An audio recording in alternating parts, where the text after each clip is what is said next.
Babylon के मिट्टी के tablet, Saint Swithin's College, Nottingham University, New York, on Trent, Nottingham, 21 October 1934। Professor Franklin Caldwell, care of British scientific expedition, Hillah, Mesopotamia. प्रिय professor, आपके Babylon की हाल की खुदाई से निकले 5 मिट्टी के टैबलेट आपके पत्र के साथ एक ही नाम में पहुँचे। मेरी खुशी की सीमा नहीं है और मैंने कई घंटे इस लिपि को अनुवाद करने में बिताए हैं। मुझे आपके पत्र का उत्तर तुरंत देना चाहिए, लेकिन उस अनुवाद को करने में देरी हो गई जो यहाँ संकलन है। टैबलेट बिना किसी नुकसान के यहाँ पहुँच गए। इसके लिए आपके उत्तम परिरक्षकों और बेहतरीन पैकिंग का शुक्रिया। आप उतने ही चकित होंगे जितने हम यहाँ इसकी कहानी को पढ़कर हुए। इंसान अतीत से रोमांस और अभियान की बातों की अपेक्षा रखता है, अरेबियन नाइट्स जैसी चीज़ें आप जानते हैं, लेकिन जब यहाँ दावासिर नाम के इंसान की कर्ज चुकाने की समस्याओं की बात होती है तो पता चलता है कि पुरानी दुनिया 5000 सालों में उतनी नहीं बदली जितनी हम आशा रखते हैं। यह अजीब है, पर ये पुराने अभिलेख मुझे परेशान करते हैं, जैसा छात्र कहते हैं। एक कॉलेज प्रोफेसर होने के नाते मुझे एक विचारशील इंसान होना चाहिए जो अधिकतर विषयों की जानकारी रखे, लेकिन यहाँ बेबीलोन के धूल भरे खंडरों से एक बूढ़ा आदमी आता है जो कर्ज चुकाने और बटुए में पैसे जोड़ने के तरीके बताता है जो मैंने पहले नहीं सुने। मैं कहता हूँ ये सुंदर विचार है, पर क्या ये आज की दुनिया में काम करेगा जैसा बेबीलोन के ज़माने में करता था? मिसेज शुरूसबरी और मैं इस प्लान पर काम करने जा रहे हैं ताकि हमारी स्थिति अच्छी बन सके। आपके काम के लिए शुभकामनाओं के साथ हम आपकी सहायता के दूसरे अवसर की प्रतीक्षा कर रहे हैं। मैं हूँ आपका सच्चा अल्फ्रेड एच. शूसबरी, पुरातत्व विभाग। Tablet number 1। आज जब पूर्णिमा होने वाली है, मैं दावासिर जो सीरिया की गुलामी से हाल में लौटा है, अपने कर्ज चुकाने और अपने पैतृक शहर बेबीलोन में एक सम्मानीय नागरिक होने के संकल्प के साथ यहाँ मिट्टी पर अपने जीवन की घटनाओं को स्थायी रिकॉर्ड के रूप में लिख रहा है ताकि मैं अपनी गहरी इच्छाएं पूरी कर सकूं। अपने अच्छे दोस्त और सोने के महाजन मैथन की अच्छी सलाह पर मैं यहाँ उसकी योजना के अनुसार काम करने को तैयार हूँ, जो किसी भी सम्मानीय आदमी को कर्ज से निकालेगी और आत्मसम्मान दिलाएगी। इस योजना में 3 लक्ष्य हैं जो मेरी आशा और इच्छा है। पहला, यह योजना मुझे भविष्य में समृद्धि प्रदान करेगा, इसलिए मेरी आमदनी का 10वां हिस्सा मैं अपने लिए अलग निकाल कर रखूँगा, क्योंकि मैथन ने बुद्धिमानी की बात की जब उसने कहा, जो इंसान अपने बटुए में सोने और चांदी दोनों रखता है जिसे उसे खर्च करने की ज़रूरत नहीं, वह अपने परिवार के लिए अच्छा होता है और राजा के लिए वफादार। जिस आदमी के बटुए में तांबे के कुछ सिक्के हैं वह अपने परिवार और राजा के प्रति उदासीन है, लेकिन जिसके बटुए में कुछ भी नहीं है वह अपने परिवार के प्रति क्रूर और राजा के प्रति अविश्वास पात्र है, क्योंकि उसका दिल कड़वा है। इसलिए जिस आदमी में सफलता की इच्छा है उसे अपने बटुए में खनकने के लिए सिक्के होने चाहिए, ताकि उसके दिल में अपने परिवार के प्रति प्यार हो और राजा के लिए वफादारी हो। दूसरा, यह योजना बताती है कि मैं अपनी अच्छी पत्नी को सपोर्ट करूंगा और अच्छे कपड़े दूंगा, जो अपने पिता के घर से मेरे यहाँ आई है, क्योंकि मैथन का कहना है कि एक वफादार पत्नी का अच्छी तरह ख्याल रखने से इंसान के मन में आत्मसम्मान जागता है और उसमें अपने लक्ष्य के लिए शक्ति और संकल्प आते हैं। इसलिए मेरी आमदनी का 70% हिस्सा घर, कपड़े, भोजन, थोड़ा अतिरिक्त खर्च के लिए रहेगा, जिससे जीवन में सुख और आनंद मिलता रहे। लेकिन उसे ध्यान रखना होगा कि वह 70% से ज़्यादा हिस्सा इन योग्य कामों पर खर्च ना करे। यहाँ इस योजना की सफलता छुपी है। मुझे इसी हिस्से पर रहना होगा और इस हिस्से से ज़्यादा का इस्तेमाल और खर्च नहीं करना है। Tablet number 2। तीसरा, यह योजना बताती है कि मेरी आमदनी से मेरे कर्ज चुकाए जाने चाहिए। इसलिए हर पूर्णिमा के दिन मेरी आमदनी का 20% उन लोगों में इज्जत और न्याय से बांटना चाहिए जिन्होंने मुझ पर विश्वास किया और मुझे कर्ज दिया। इस तरह सही समय में मेरे सारे कर्ज ख़त्म हो जाएंगे। इसलिए यहाँ मैं हर उस इंसान का नाम लिख देता हूँ जिससे मैंने कर्ज लिया है और कर्ज की रकम क्या है। पारू बुनकर 2 चांदी 6 तावा। सिंजर काउच बनाने वाला 1 चांदी। अहमर मेरा दोस्त 3 चांदी 1 तांबा। जानकार मेरा दोस्त 4 चांदी 7 तावा। असकमीर मेरा दोस्त 1 चांदी 3 तावा। अरिनसीर आभूषण निर्माता 6 चांदी 2 तावा। डायर बेकर मेरे पिता के दोस्त 4 चांदी 1 तावा। अलकहद मकान मालिक 14 चांदी। मेहतन सोना महाजन 9 चांदी। बिरेजिक किसान 1 चांदी 7 तावा। यहाँ के बाद अस्पष्ट है, नहीं पढ़ा जा सकता। टैबलेट नंबर 3 उन कर्जदाताओं का मुझ पर 129 चांदी और 141 तावे के सिक्कों का कर्ज है। चूँकि मुझ पर ये कर्ज था और मुझे चुकाने का रास्ता नहीं दिख रहा था, अपनी गलती के कारण मैंने अपनी पत्नी को अपने पिता के पास जाने के लिए कह दिया और कहीं और धन पाने को कहा, जिससे मेरे जीवन में दुर्भाग्य और गुलामी का आगमन हुआ।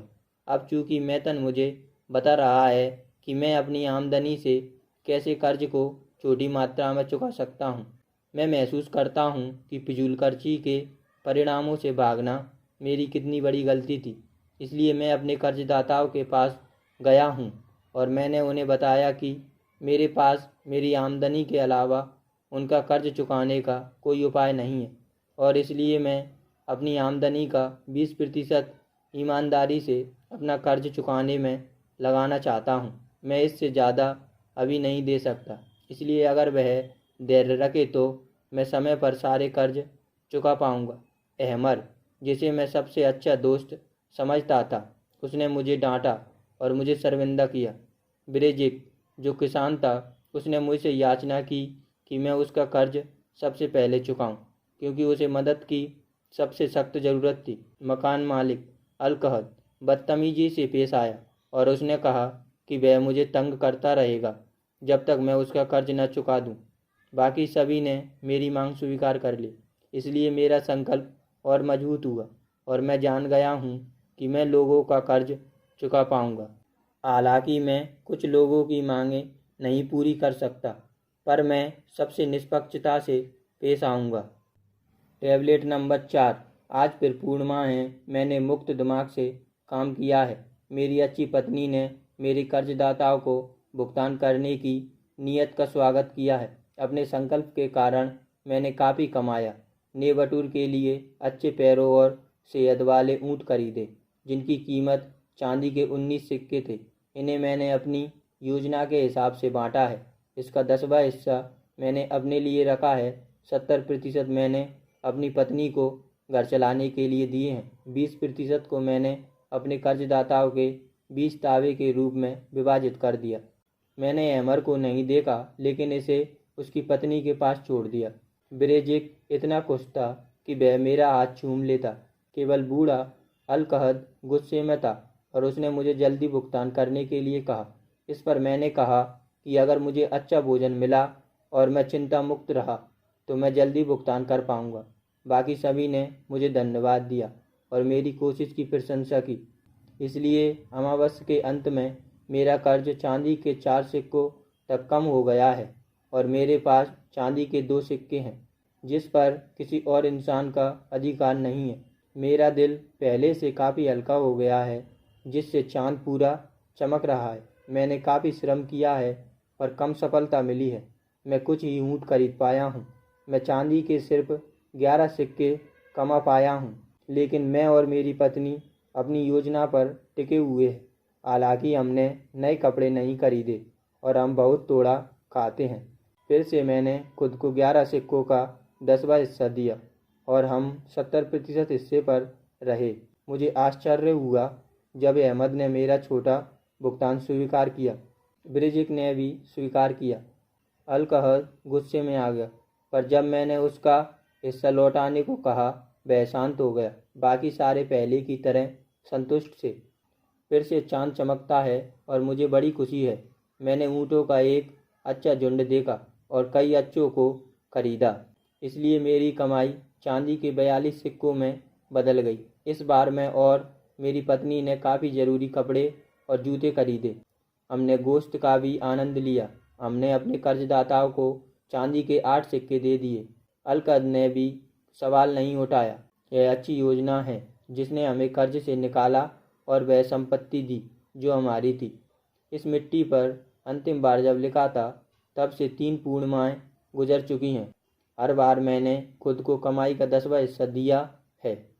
हर बार मेरी अच्छी पत्नी और मैं 70% पर रहे हैं, भले ही समय कितना कठिन रहा हो। हर बार मैंने अपने कर्जदाताओं को 20% दिया है। मेरे बटुए में अब चांदी के 21 सिक्के हैं जो मेरे हैं। अब मैं सिर उठाकर चल सकता हूँ और दोस्तों के बीच गर्व से रहता हूँ। मेरी पत्नी ने अच्छे से घर संभाला और वह अच्छे से रह रही है। हम साथ साथ खुश हैं। यह योजना अमूल्य है। क्या इसने एक गुलाम को एक माननीय नागरिक नहीं बना दिया? Tablet number 5। फिर से पूर्णिमा आ गई और मुझे याद है कि मिट्टी पर लिखे लंबा समय बीत गया है। सच में 12 महीने आए और चले गए, लेकिन इस दिन मैं अपना रिकॉर्ड अनदेखा नहीं करूँगा, क्योंकि इसी दिन मैंने अंतिम कर्ज चुकाया। इसी दिन मेरी अच्छी पत्नी और मेरा कृतज्ञ ज़मीर एक अच्छे बोझ के साथ उसका जश्न मना रहा है जिसे हमारे संकल्प ने पाया है। कर्जदारों के पास अंतिम यात्रा के बाद कई चीज़ें हुई हैं जिन्हें मैं लंबे समय तक याद रखूँगा। अहमद ने अपने कटु शब्दों के लिए मुझसे माफ़ी मांगी और कहा कि वह मुझसे दोस्ती चाहता है। बूढ़ा अलकत उतना भी बुरा नहीं है, क्योंकि उसने कहा, तुम एक समय नर्म मिट्टी के टुकड़े थे जिसे कोई भी हाथ दबा सकता था और मोड़ सकता था, लेकिन अब तुम कांसे के टुकड़े हो जो चीज़ें संभाल सकता है। अगर कभी सोने या चांदी की ज़रूरत हो तो मुझे बुलाना। लेकिन केवल वह ही नहीं है जिसने मुझे ऊंचा सम्मान दिया, बाकी कई भी मुझे सम्मान देते हैं। मेरी अच्छी पत्नी ने मुझे आंखों में उस चमक से देखा जो एक मर्द को आत्मविश्वासी बनाता है। ये वही योजना है जिसने मुझे सफल बनाया। इसके कारण मैं कर्जों से मुक्त हो पाया और आज मेरे बटुए में सोने और चांदी कनक रहे हैं। इसलिए मैं इसकी सभी से अनुशंसा करता हूँ जो आगे बढ़ना चाहता है। जब एक एक भूतपूर्व गुलाम को कर्ज चुकाने और सोना कमाने में मदद कर सकता है, तो क्या ये किसी आदमी को आज़ादी पाने में मदद नहीं करेगा? मुझे पूरा विश्वास है कि अगर मैं इसका पालन करूं तो और भी अमीर हो जाऊंगा। सेट स्विस College, Nottingham University, New York on Trent, Nottingham, 7 November 1936।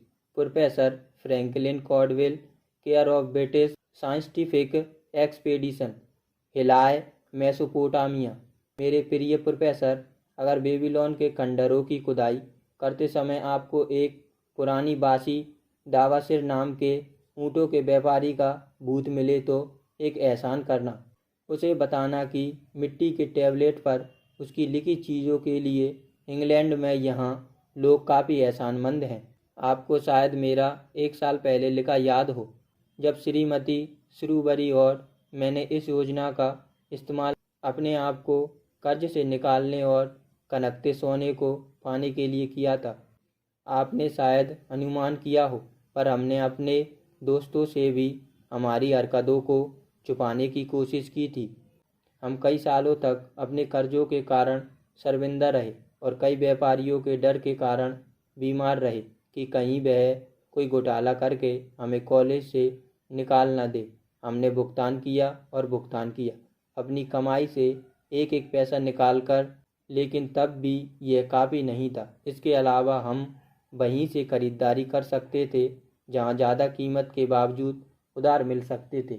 इससे एक ऐसा चक्कर बनता गया जिसमें हम फंसते गए। हमारे संघर्ष खराब होते जा रहे थे।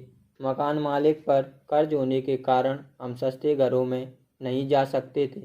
कुछ भी ऐसा नहीं दिखा जिससे हम अपनी स्थिति को सुधार सकें। तब यहाँ आपका परिचित आता है, बेबीलोन का बूढ़ा ऊँटों का व्यापारी, जिसके पास एक योजना है जिसे हम पूरा करना चाहते हैं। उसने हमें अपना सिस्टम अपनाने को प्रेरित किया। हमने अपने कर्जों की लिस्ट बनाई और उन सबको दिखाया जिनके पैसे हम पर बाकी थे। मैंने उन्हें बताया कि जिस तरह से चीज़ें चल रही हैं उससे हमारे लिए कर्ज चुकाना नामुमकिन होगा। वे इसे आंकड़ों से देख सकते थे। तब मैंने उन्हें बताया कि हम कर्ज तभी चुका सकते हैं जब अपनी कमाई का 20% उन लोगों में बांट दें जिससे 1 से 2 साल में कर्ज खत्म हो जाएगा। उस दौरान हम नकद पर जाएंगे और नकद खरीदारी का लाभ उठाएंगे। वे काफ़ी शरीफ लोग थे। हमारे किराना दुकानदार, एक बुद्धिमान बूढ़ा आदमी, ने इस तरह से कहा जिससे हमें आराम आया। अगर तुम खरीदने पर पैसे दो और पुराने बकाया पर थोड़े पैसे दो तो यह तुम्हारे पुराने काम से बेहतर होगा।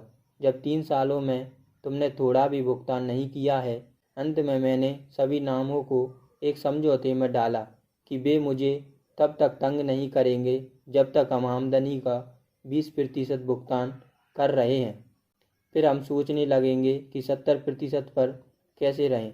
हमने तय किया कि बचा 10% अपने पास रखेंगे। चांदी और सोने का विचार हमें आकर्षित कर रहा था। यह परिवर्तन लाने वाले कारनामों जैसा था। हम तरह तरह के तरीके निकालने में व्यस्त रहे और बचे 70% पर रहने लगे। हमने किराए से शुरुआत की और उसे थोड़ा कम करवाया। फिर हमने अपनी चाय की पसंदीदा ब्रांड पर शक किया और जल्दी ही पाया कि कम कीमत पर अच्छी ब्रांड की चाय पा सकते हैं। यह कहानी एक पत्र के हिसाब से बहुत लंबी है, पर यह काम बहुत कठिन नहीं था। हमने काम चला लिया और खुशी से चलाया। हमें कितना सुकून मिला जब हमने पाया कि हम पुराने कर्जों से परेशान नहीं रहेंगे। मुझे उस 10% के बारे में भी बताना चाहिए जो कनकने वाले थे। ये कुछ समय तक कनके और इतनी जल्दी मत हंसिए, यह मज़ेदार हिस्सा है। इसमें काफ़ी अच्छा लगता है जब आप वे पैसे बचाने लगते हैं जिन्हें आपको खर्च नहीं करना है। पैसे जमा करने में खर्च करने से ज़्यादा आनंद आता है। जब हमने दिल भर के पैसे जमा लिए तब हमें इसका एक लाभदायक इस्तेमाल मिला। हमने एक ऐसा निवेश लिया जहां हम हर महीने 10% जमा कर सकते थे। यह हमारे काम का सबसे लाभदायक हिस्सा था। यह वह पहली चीज़ है जिसे हम अपने चेक से निकालते हैं। यह सोचकर सुरक्षा का एहसास मिलता है कि हमारा निवेश बढ़ रहा है। हमारे पढ़ाने के काम खत्म होने तक यह बड़ा हो जाएगा, इतना बड़ा कि यह हमारा ख्याल रखेगा। यह सभी मेरे पुराने चेक से हैं। विश्वास करना मुश्किल है पर सही है। हमारे सारे कर्ज चुकाए जा रहे हैं और हमारे निवेश बढ़ गए हैं। इसके अलावा हम पैसों के मामलों में पहले से अच्छे हैं। कौन जानता है कि पैसों के प्लान के हिसाब से चलने और लापरवाही से जीने में कितना फ़र्क होता है। अगले साल के अंत में जब हमारे पुराने बिल का भुगतान हो चुका होगा, हमारे पास निवेश के सिवा घूमने के लिए भी अतिरिक्त पैसा होगा। हमने तय किया है कि हम अपने खर्च को आमदनी के 70% से बढ़ने नहीं देंगे। अब आप समझ सकते हैं कि हम उस बूढ़े आदमी को हमें धरती के नरक से बचाने के लिए क्यों धन्यवाद देना चाहिए। उसे पता था, वह इससे गुजर चुका था। वह अपने कड़वे अनुभव से दूसरों को लाभ देना चाहता था, इसलिए उसने इस मिट्टी पर अपने संदेश लिखने में श्रम किया। उसे दुखी लोगों के लिए एक असली संदेश देना था, एक इतना ज़रूरी संदेश जो बेबीलोन के खंडहरों से 5000 साल बाद उठा है और ये आज भी उतना ही सही और ज़रूरी है जितना गाड़े जाने के समय था। आपका सच्चा। Alfred H. श्रूबरी, पुरातत्व विभाग।